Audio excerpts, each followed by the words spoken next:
Tere kõigile! Alustame volikogu istungiga. Tere lugupeetud volinikud, lugupeetud linnavalitsuse liikmed, linnapea, asemlinnapea, lugupeetud külalised. Enne kui me asume volikogu istungi juurde, meil on üks sünnipäevalaps, varsti küll 10 päeva pärast saab pikaajaline volikogu liige August Vester meil 70 aastaseks, juubeli.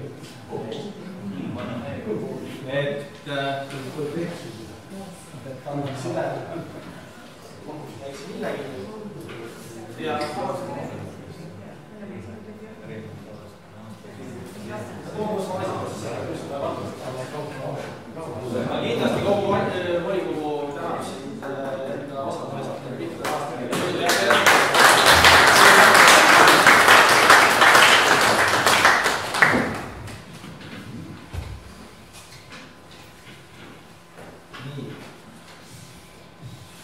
Enne päevakorra punktide või päevakorra kinnitamise juurde asumist Reet Koppel-Klaus sõna vist oli. Jah, minu teada on kestab see 3 minutit tundub, kui ma ette. Ja avalduse sisu on umbusalduse algatamine Elva linnavolikogu esimehele.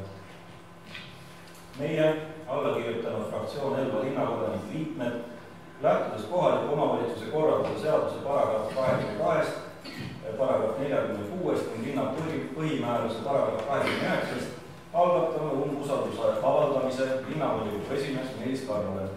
Palume lisada umbusalduse avaldamine järgmise linnavolikogu istungi päevakorda. Palume korraldada järgmine linnavolikogu erakorraline istung esmaspäeval 30. juunil käesoleval aastal. Ja loeksin ka ette umbusalduse avaldamise sisu. Umbusaldamise algatamine on erakorraline meede, kuid mure Elva tuleviku pärast kannustab allakirjutanud seda sammu astuma. Avaline seisukohal, et Meelis Karro poolt juhitav volikogu ei ole toime tulnud Elva linnavolikogu juhtimise ning töö korraldamisega. Meelis Karro peamisteks puudujääkideks volikogu töö juhtimisel on olnud volikogu killustamine.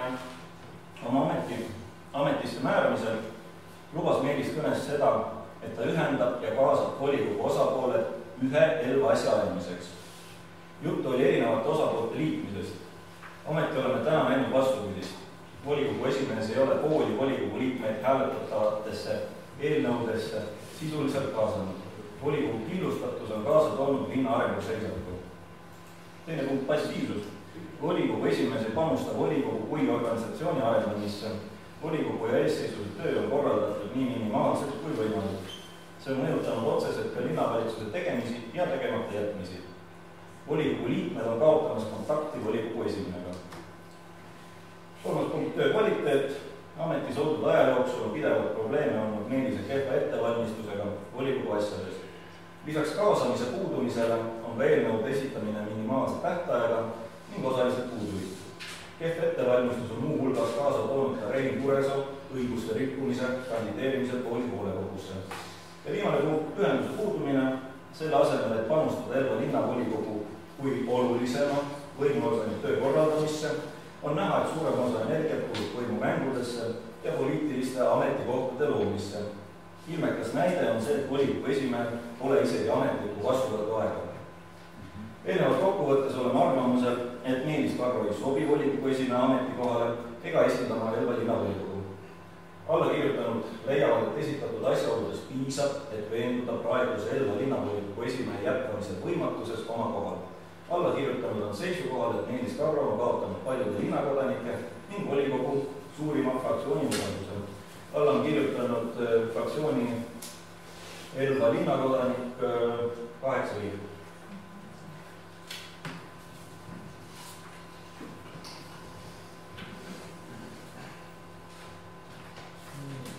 Võtame siin teadmiseks ja kuupäeva osas ei oska öelda, et vaatame üle, kuidas sobib, et ma olen teada, kuna tuleb istung. Kas veel mingeid ettekandeid?